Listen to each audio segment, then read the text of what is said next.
Hello, friends. Welcome to another week of Trending. Today is Thursday, November 2nd. It's about 9:30 as we're recording. Good morning, Joe. What's up, man? You ready for another one of these? Yeah, Halloween just happened. Yeah, dude. I caught some pictures on the grams about you and your fam. We had a good time. You guys all got dressed up. Yeah. You look sharp, man. And we're lucky. We got our friends, the Lyns and the Vasquezes, live in our neighborhoods. We bundled up all of our kids together, and they had a great time. So it was awesome. fun. So, right. Yep. How's yours? We had a good time. Our neighborhood is kind of aging, and so there's not a lot of trick-or-treaters. I just noticed that when my kids went to a couple doorsteps, they're like, seriously, take as much as you want.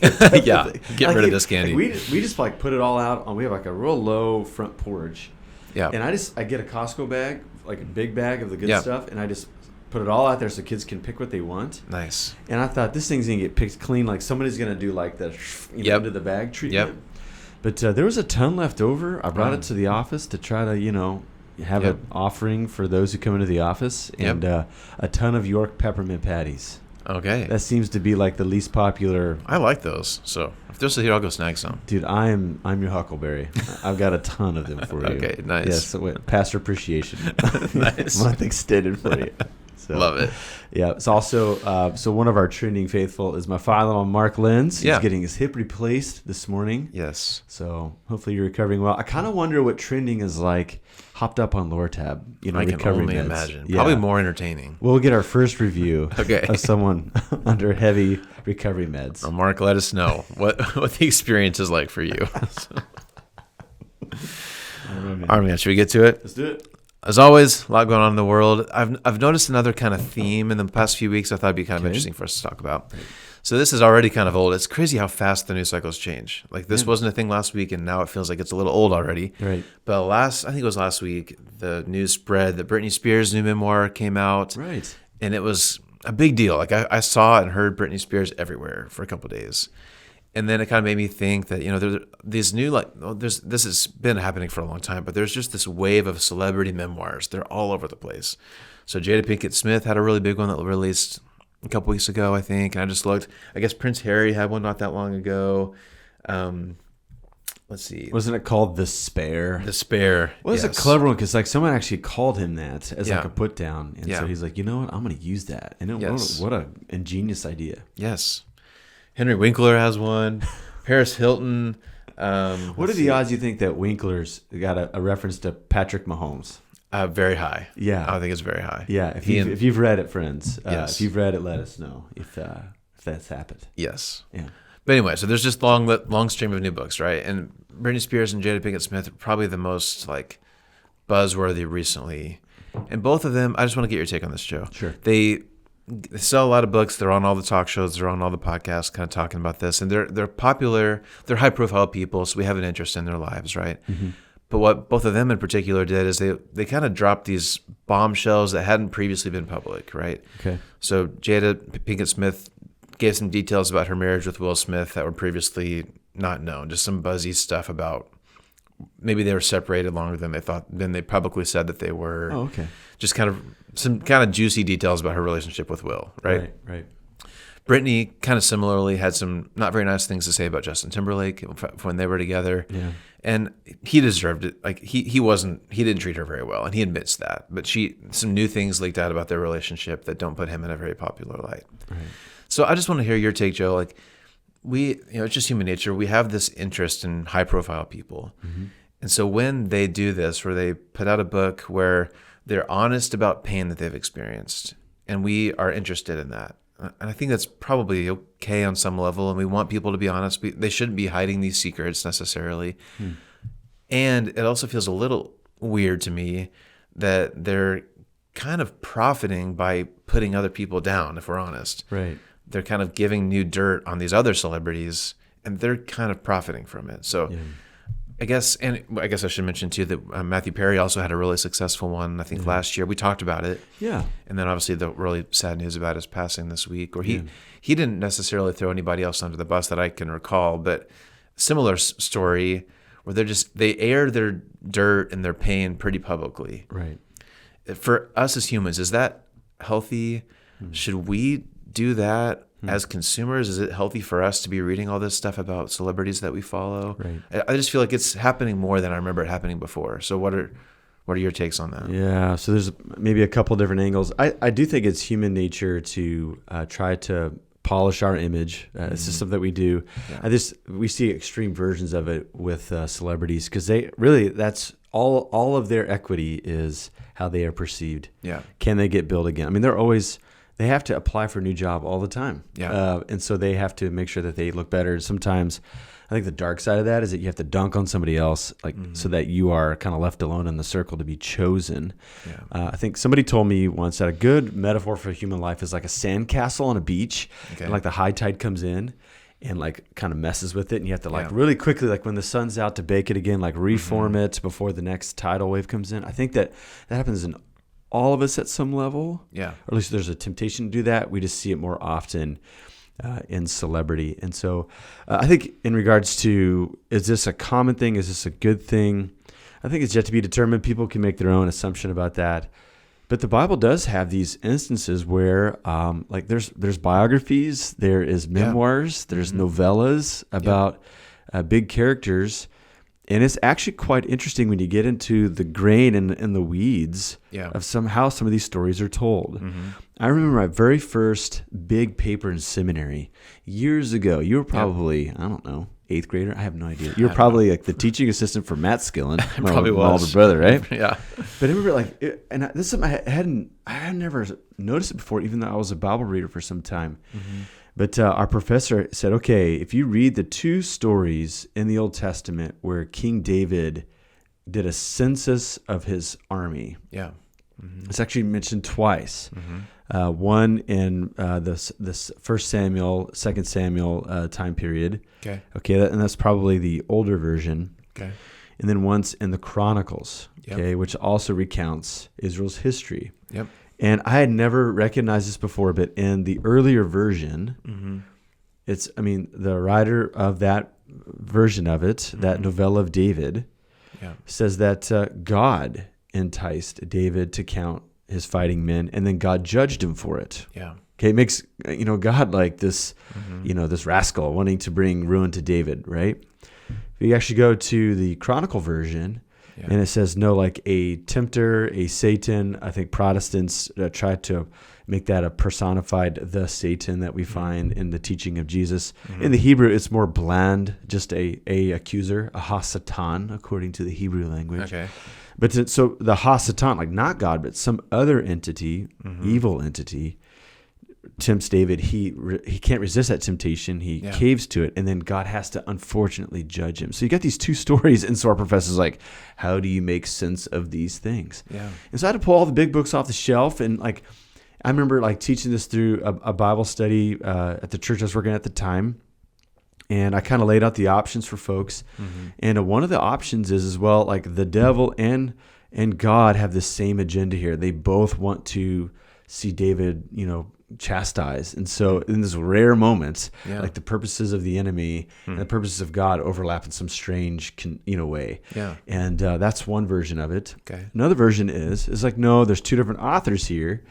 And it looks like maybe the Chronicle author wants to clean up the image of David, particularly David and God, and their interactions together, because they want to they think the Chronicle was written after exile. They're trying to reestablish the kingdom. They want to get a new king, and so people can look at the Samuel accounts and say, man, it looks like these kings are always failing. Even David, whom we cherish the most, was failing all the time. Is this a good idea? And so the Chronicle can be saying, like, no, like God still used kings even though they were imperfect and they caved in temptation. Plus, like their view of cosmology may have developed where maybe before they thought everything was at God's choosing, but now later in the Old Testament story, no, there's like an evil empire behind the scenes trying to bring ruinous things to God's plan. And so like, but there seems to be this like, I don't know, sprucing up a very subtle way. This sprucing house also happens with King Manasseh. If you compare the stories of the 2, it happens a few different times. And so you're left to wonder, okay, what's going on here? So even in the biblical text, they take the opportunity Yeah. To say maybe there's another side of this story, and let's try to set the record straight from our perspective. And so I just think that this is a common human experience. We even see it play out even among the faithful humans in the biblical text of the people of Israel, a part of God's people. So so I think it's a natural thing that we try to do. Now, whether it's good or not, that's left for individuals and scholars and moralists to say whether that's good or not. But I think that's something that we see it's very common occurrence. I think if we're honest, I think we all do this, right? Like there's this common conversation in recent years that we all like put our best self on social media, right? Right. We post all the good pictures of trick-or-treating on Halloween with our friends, right? But we don't post the other stuff. And so I think we all have this tendency to try to clean up our image, clean up our persona when it's public. I think maybe it happened there. It certainly is happening in these memoirs. Yeah. We're all guilty of it. I think it's just human nature. Right. So I guess, so what does that mean? What do we do with this? Yes. I don't have any plans to write a memoir. I don't know if you do. I'm writing yours. I'm taking meticulous notes. Uh-oh. That'd be a fascinating read. Yes, I'm already getting like some hot takes from your parents. Oh boy. You think that your mom and I are just shooting the breeze on Sunday morning before she has to play, but we're really taking notes. Oh man. Oh great. Well, I can't wait for that. But assuming that most of us aren't going to write a memoir, okay, if we're not going to publish a bestseller leaking out our deep dark secrets, what can we learn from this? Like again, we want to reward honesty, I think. Yeah. And I think we all have pain that we probably need to process. Right. But maybe putting it out there publicly and putting others down maybe isn't the best way to do it. What else can we learn for both the Britney Spears memoir and Chronicles and Samuel? What else can we pull from that? Yeah, I mean, obviously, like with any moral category, behavioral category, the Christian must ask, how would Jesus do this? Or how is Jesus doing this? Because we do believe that he endures, he reigns, he's present. And so we need to process our pain, not as the world does, but as Jesus would, if we could see it very in particular, ways that he actually prescribed it in either teaching or his own practice or his initial followers, or we just keep our minds on and logically speaking with all that we know about Jesus. Yeah. Like how should we process pain? I guess I would say like there is a value of honesty. There is a value of setting the record straight when it's necessary. Can we do so without doing further harm than is necessary? It is true. Like probably about 7 out of 10 of our pain is probably stuff done to us. It's just a general rule, and then maybe 3 out of 10 is stuff that we've done ourselves. So, in the 3 out of 10 that it's ourselves, we need to own it. Yeah. We need to be honest and show over time a great sobriety of how our decisions sometimes don't pan out to be the best things, and to own it and to keep short accounts with people that we've harmed. Okay, and as we can to bring repair, redress, reparations if need be, so that we can make people whole again. I think that's something that we see is common in the Christian life. How about that other 7 out of 10? It's punctuated with forgiveness. Now, forgiveness does not mean that we allow the person who harmed us to get great access to our life again. There's a great book out there, The Art of Forgiveness by Lewis Smedes. We've mentioned it before. It should be like required reading for Christians who are navigating the traffic of human experience. I mean, I think it's a great book, and he talks about all the subtleties of forgiveness. But there needs to be some sort of a growth in the quotient of being willing to forgive people. Yeah. And I think that we have to do our best not to dunk on people, and not to because we do it like in coy ways. We do it in the form of a prayer request. Yeah. Could you please pray for me because I am really struggling at the hands of so and so. Now, sometimes we have to be that honest about it because it is a heinous thing that maybe somebody has done to us. But I think we also have to check ourselves and say, okay, am I dunking on somebody else? Am I controlling somebody with a negative thing about their life, which is the basic definition of judgmentalism? Am I judging them? Controlling, they're always going to be a scoundrel because they were a scoundrel to me. Yeah. I think that we have to be willing to say, no, that person can be reformed, as I believe that I am being reformed as Jesus is working in my own life. I got a great quotation from Vincent van Gogh. He said this, and this is kind of in the middle of a quotation, a longer thought, but he said, "To suffer without complaint is the only lesson we have to learn in this life." Now, should we complain about something that's if something illegal has been done to us, we need to complain about it. If it's something that is truly heinous, then it needs to rise to the occasion. Yeah. And I think that we need to check ourselves and say, I don't know if everything that I want to complain about is worthy of getting out in the open. Yeah, right. And perhaps the master's degree level of formation and maturity is learning how to navigate that without having to air the dirty laundry, particularly at the expense of somebody else. Yeah. Yeah. It's a hard thing because I know, like, we've talked a little bit about Britney Spears over our time on Trending, where she had the whole conservatorship, where she was kind of locked down under house arrest, apparently, and really couldn't do anything. And so I haven't read her book, so I'll be careful with what I say. But, like, I think this is kind of her opportunity to kind of fill everybody in on what her life has really been like, because in her view, it hasn't been the public picture. She's had a much different private experience than what most of us know. And it's tricky because we can learn from other people, right? So if other people share their pain or they share their difficult experiences, like, you and I can benefit from that, and that's good.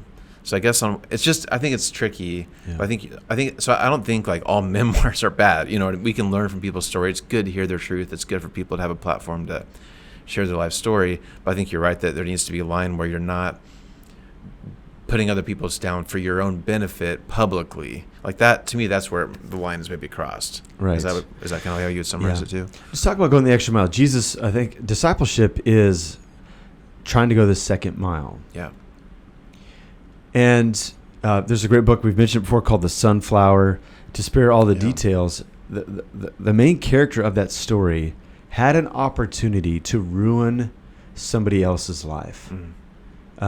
Had a visit with their mom after this person had died, a German soldier, part of the Third Reich, that did ghastly things to his Jewish people, his nation. He could have absolutely decimated this dead soldier's mom's view of him for the rest of her life. She could live in misery because she had this glowing view of who he was. Yeah. But he decided to go the extra mile and not to dunk on him. It wasn't worth it. It wasn't worth ruining somebody else so that you can get a little bit ahead. And I think that's the second mile way of being human is within reason. Now, we don't, if someone's been an abuser, like, that has to be out in the open, like, so that nobody else is harmed. Right? But sometimes it's just like the rubbing and racing stuff that we have, just nabbing with one another, personalities clash. Like, we don't have to bring all those things up and ruin somebody's reputation because it makes us feel better in that moment. Right. I think all the wise teachers and all the sages of the faith would say at the end of life, those people's, like, faces will flash in your memory and you will be filled with shame and dread. Because you've kind of gone higher. And you didn't. Right. And it didn't really help. It didn't taste good at the end. It was bitter. And I think that's why it probably takes us all of our clock of life to learn this, because we feel so empowered in that moment to get ahead, to take a shortcut.